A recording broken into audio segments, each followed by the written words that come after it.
Yesterday we were talking about these 8 precepts. If one undertakes the practice, so long as one is able to undertake the practice of Eightfold Path, or so long as the Eightfold Path is practiced, the Buddha Sasana or Buddhist culture will endure for a long time. And also there will be the continuance of the generation of samanas who possess a true knowledge, such as Anapana and so on. They will also endure for a long time. And it goes without saying that the practice of Eightfold Path is necessary for everybody, irrespective of age, nationality, or religious denomination. The reason is that this doesn't concern the religious belief. It is the practice to purify one's physical, verbal, mental behaviors so that it become cultured, refined, graceful, undamaged, and become affable. Everybody will like it to be this way, and nobody will dislike it. So it doesn't concern the religion which one is professing. If one practices this Eightfold Path, it will not affect the nationality nor religion. The reason is that with being grounded in basic moral conduct and purifying one's mind so that one's mind becomes unblemished, and one can cultivate knowledge through the different stages of insight knowledge. With the moral conduct, one can be called a real human being. One is what to be a human being, what being a human being. And if one purifies one's mind, then one can have the mentality of human being. One can possess the mind of a human being, or one can have the attitude of a human being. One can think like a human being. If one cultivates knowledge, then because one is seeing the true nature of these objects, if one does not know the truth, one will believe wrongly, and one's attitudes and views will not be normal. Because if the mind is not matured, then one will not be able to withstand the ups and downs, the good or bad conditions of the worldly conditions. So it is necessary for everybody to be grounded in basic moral conduct, and also to cultivate one's mind so that the mind can be developed from the pure stage to the developed stage to reach maturity. This is quite necessary, and it is everybody who every reasonable person will accept this concept. In a sense, this work of practicing the Eightfold Path is tantamount to winning over oneself, winning victory over oneself. By winning victory over oneself, one is not harming others. Instead, one is safeguarding others. And who will say that such a practice will lower your standard or lower your status? It will only uplift your status, uplift your life. And for this reason, I would like to explain again this practice of the Noble Eightfold Path by describing it as well. So, among all the essential things people have to undertake, depend upon one has got to understand the reasons for undertaking, for saying that the task is very important.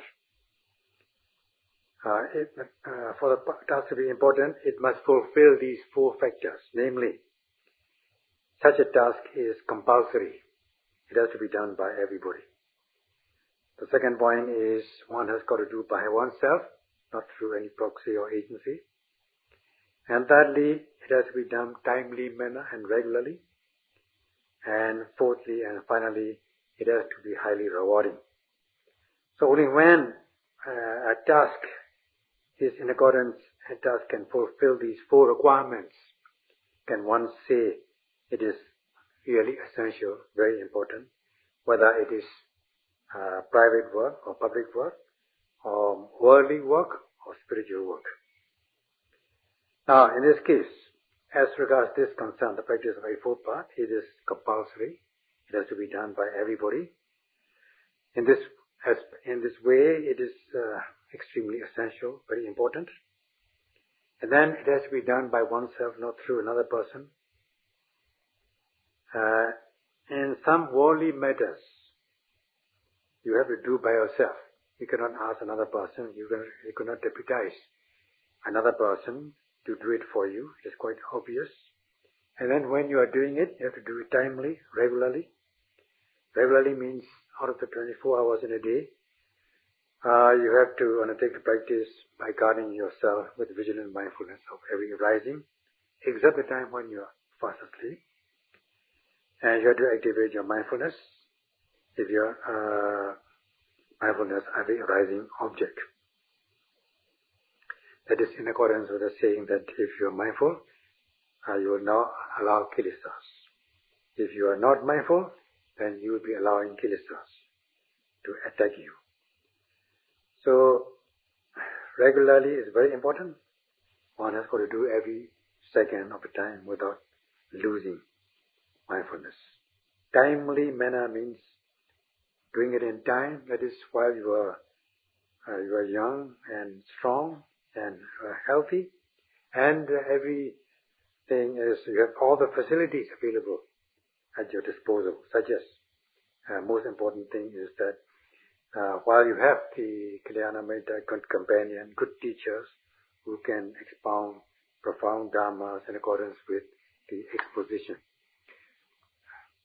And then such is, in a sense, the timely manner is before this existential suffering of old age, disease and death take over you. So this also is very important. And as regards the fourth factor of high reward, well, the reward is uncountable, without end, very significant. If one practices this Eightfold Path, one is bound to experience one's transformation in one's life. As one will feel as though one has reached a new world, and then one is bound to experience such good feeling, good life in a spectacular manner. And thus you will be able to control yourself, practice the restraint of your self behaviors, and thus you are winning over yourself, you are winning victory over yourself. If you are not able to practice the restraint of your behaviors, then you become defiled, you lose your honor and dignity, at the same time harm and safeguard others. If you are able to win victory over yourself, then you will not be defiled, and you'll be able to win over yourself. By winning over yourself, you are not harming others at the same time. You'll be peaceful in yourself, you'll have individual peace, and if you have individual peace, you will not harm others, you will safeguard others.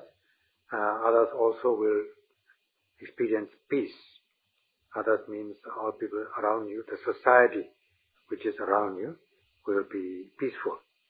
And if they are peaceful, then this will lead to peace in the world. And such is how one bring about peace in the world. And with individual peace, from one person to 100, one can multiply the number of people who feel peaceful, and the whole world will become peaceful. So knowing the correct practice, one can purify oneself. Those who ever cherish this purity of behaviors will practice this method. So,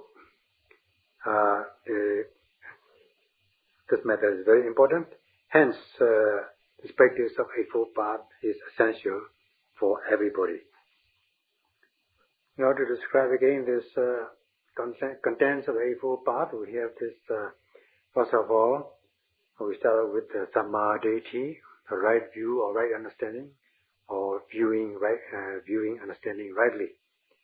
And secondly, we have Samma Sankappa, right aiming or aiming correctly.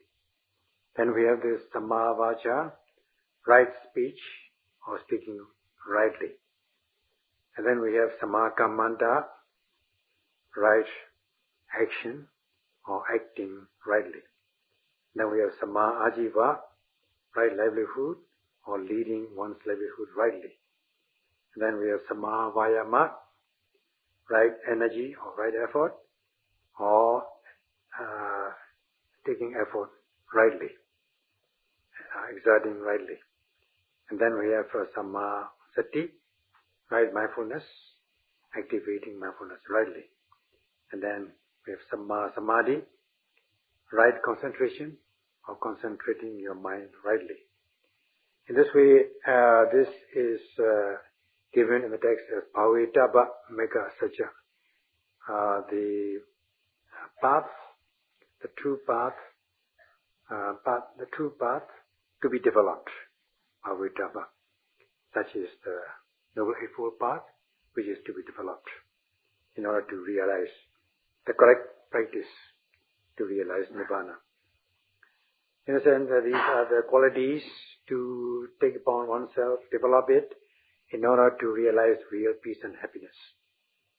Out of this Eightfold Path, as to this group of three, namely Samma Vacha, Samma Kammanta, Samma Ajiva, right speech, right action, and right livelihood. This is Sila Meganga, the morality path. And if one is sustaining this, as regards Sila Meganga, so long as one is sustaining the Sila, moral conduct, abstaining from false speech, malicious speech, harsh speech, and meaningless talk. So long as you are abstaining from these four things, you are said to be sustaining this right. These are the constituents of Vachidocharita, the moral, verbal, moralities, immoralities, immoral conduct by speech. And so long as you are able to abstain from this, you are said to be sustaining the Sila Meganga, the path of morality. These four kinds of the Vachidocaritas, immoral conduct by speech, or verbal immoral conduct. If one wishes to abstain from these things, immoral conduct, if one is confronted with such situations, then in that case one should be able to speak friendly manner, in a sweet manner, in a meaningful manner, not in a malicious way. Then one is said to be sustaining Samma Vacha, the right speech. And even if there's no occasion to abstain from this immoral conduct, so long as one has chirana, the motivation or the intention to sustain this Samma Vacha, then one is said to be practicing this right speech. If one is abstaining from these three physical misconduct, such as killing, stealing, sexual misconduct, then one is said to be sustaining the Samma Kammanta or practicing the Samma Kammanta, the right action or acting rightly. With compassionate feeling, with sympathetic feeling, one will not torture others, not to mention killing, and associating in a sympathetic manner, and being content with what one possesses, without taking another's property, without another's permission, and be content with one's family spouse, one's spouse and one's family, and not to commit sexual misconduct with others. Of course, this subject is quite wide, because in some parts of the world, this kind of misconduct is like taking food, very routine. But if one is very respectful, considerate about one's conduct, then one will abstain from such activities. And so long as one is able to practice these things, one is said to be sustaining this Samma Kammanta, the right action, or acting rightly. These four constituents of Vajidocharita, verbal misconduct, and three constituents of Kaya Docharita, physical misconduct, can be related to wrong livelihood, or sometimes it may be concerned or not concerned with wrong livelihood, or wrong livelihood may involve these four Vajidocaritas and three Kaya Docaritas, such as doing in a illegal, immoral way, practicing immoral ways, either lawyers or things like that. And then the hunters, hunting animals. If one is leading a livelihood like that, by killing and false speech and things like that, then it amounts to wrong livelihood. So long as one is able to abstain from these 7 kinds of doshritas, immoral deeds, one is said to be practicing Samma Ajiva, right livelihood. In this way, prior to the practice of meditation, one has to be fulfilled with the Sila Maganga, the morality part, which constitutes basic Mula Maganga, the basic path, known as Mula Maganga. These 3 things, Samma Vayama, the right energy or effort, Samma Sati, right mindfulness or right sati, and Samma Samadhi, right concentration, constitute Samadhi Maganga, the concentration path. So one has to be fulfilled with this at the time of practicing Samatha or Vipassana, paying attention to Samatha objects of tranquility meditation, or Vipassana objects of insight meditation, by sustaining one's mindfulness, by using one's noting mind, using a driving force to sustain one's mindfulness on the object of attention. Such is Samma Vayama Maganga, the path of right effort or energy. And as regards this right effort, there are 4 things as given in the text. As regards the practicing of Sila Maganga, the morality path, so long as one will not transgress the gross or coarse forms of undermining elements, then one is said to be accomplishing this purpose. And as regards the obsessive defilements, one cannot overcome in this way. These undermining elements, akusalas, unwholesome deeds, have to be overcome with the practice of Samma Vayama Maganga, the path of right energy or effort. And it has 4 constituents, 4 factors, which is very interesting. And these 4 factors are the zeal, awakening zeal for the non-arising of unarisen, unprofitable states. Then the awakening zeal for the overcoming of arisen, unprofitable states, akusalas. And awakening zeal for the arousing of unarisen profitable states. That means those kusala which has not arisen has to be aroused. And finally, for the maintenance, non-disappearance, increase and growth and development and perfection of arisen profitable states. That means kusalas. As for kusala deeds, and 2 things for akusala and 2 things for kusala. For example, you have to pay attention and exert your energy so that your noting mind is sustained on an object by attention. In this way, you are exerting energy not to allow arisen akusalas to arise. And if the unwholesome deeds have arisen in you, you note and overcome it by not giving a chance to arise in your stream of consciousness. You are said to be overcoming it or abandoning this arisen, unwholesome, unprofitable states. And because you are practicing kusala, wholesome deeds, based on mindfulness, sati, you are causing the unarisen profitable states to arise. And because you are continuously exerting energy, you are developing, enhancing, and perfecting the profitable states to arise. And this is quite practical. It makes sense.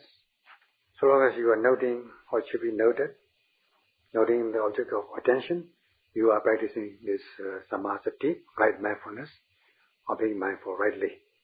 If you are noting some other object, then you are practicing this samatha, samasati, which are the conceptual objects.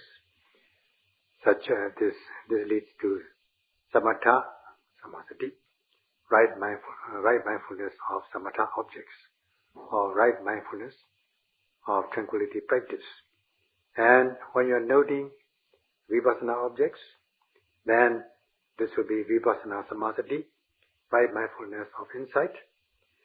A Vipassana object means the immediately arising, presently arising objects, such as the mind-body objects. These are Vipassana objects, such as the main objects of rising and falling, sitting, touching, seeing, hearing, and things like that. All the psychophysical phenomena as they arise, knowing the mind-body and their causal mode. So if one is able to be mindful and fully aware, then such objects are Vipassana objects, and this leads to Vipassana samasati, insight, right mindfulness. This samasati, right mindfulness, has been given in the Pali literatures as kaya nupasi viharati. The body will be noted as body. Our body will be known as body repeatedly, with repeated mindfulness or repeated contemplation. Let us say, in the body, heat arises, you feel hot, and this is the kaya, aggregate of heat. Heat is not just one instant or one particle of heat, it is a group of heat, hot things, not just one thing. It's quite obvious. When it becomes accumulated into a group, it becomes very obvious. So this heat, kaya, the aggregate of heat, is noted as such. That means, how do you note? You just note as hot, contemplating repeatedly, repeated contemplation. It's quite very simple manner as the Buddha has given. And also when it comes to feelings, Vedana, Nupasi, Viharati, the feeling has to be noted as feeling, as you feel, good or bad. And this has to be noted repeatedly, contemplating repeatedly. And Chitta Nupasi, Viharati, the mind of thoughts, plans, ideas will be noted as such, as ideas, thoughts, fantasies, something like that. Whatever you think, whether they're pure or impure, it may be greed or non-greed, whatever arises in your mind will be noted continuously, such as noting the mind as mind. And Dhamma Nupasi Viharati, noting the general objects as general, or Dhamma objects as such as Dhamma objects or general objects are things like seeing, hearing, tasting, touching, wanting, not wanting, stiffness, torpor, distraction, skeptical doubt, knowing. All these general objects will be noted as such. So as they arise obviously, they will be noted by labeling them as such, and such is the practice of samasati. And in this way, the Buddha has given in a very simple manner, not in a complicated manner. As for this four Satipatthana, it is also can be concise in the samasati making up. The practice of the four foundations of mindfulness is the practice of samasati making up, the path of right mindfulness, as is given in the text in the great discourse on the four foundations of mindfulness. It has been exactly and definitely given in this discourse. So, noting or paying attention to in and out breath and meditating on the 32 parts of the body tantamount to the practice of samatha, samasati, right mindfulness of tranquility meditation. Same thing goes with the practice of paying attention on meditating on the kasina objects. Also is tantamount to practicing samatha, samasati. This is because one is meditating upon the samatha objects, conceptual objects. So they are samatha, samasati. As for vipassana yogi, insight meditator, one is noting every arising object by guarding oneself with vigilant mindfulness of every arising, noting the objects of the body, feeling, mind objects, and general Dhamma objects such as seeing, hearing, tasting, touching, and so on. This is Vipassana, samasati, making up the path of right mindfulness of insight. So if one is able to do that, that means practice the Vipassana, samasati, making up, then one is bound to understand mind and body, and then the process, the linkage of cause and effect of mind and body, and the universal marks of existence such as impermanence and so on. When one comes to become aware of these things, cultivate knowledge, then one will be developing this insight knowledge, vipassana jnana. Such leads to samma ditti, the right view or right understanding. So in the text, the Buddha has concised this practice into sati samajana. That is, if one bhikkhu who calls himself or herself as bhikkhu, a yogi, called bhikkhu, who has fear of samsara, with being afraid of samsara, or being fearful of samsaric suffering, wishes to destroy or overcome kilesas, which is the cause of suffering, is mindful all the time, mindful and fully aware, as is given by Sati Samajano, being aware of whatever is noted, mindful and fully aware. And this way, the Buddha has given concisely, in a brief way. Now, this awareness, full awareness, is not a kind of awareness knowing from books or hearsay or from the teachers. It is your own experiential knowledge, direct experience, knowing correctly and fully, not in a confused manner, but in a very clear-cut, discriminating manner. This samajana has more profound meaning, has profound sense than knowing from books or hearsay or from teachers. So the Buddha has said one has got to practice, the bhikkhu has to practice repeatedly.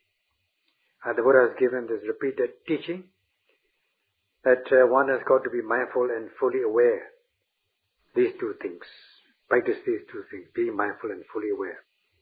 Such is the Buddha's repeated teaching, as has been given in the text.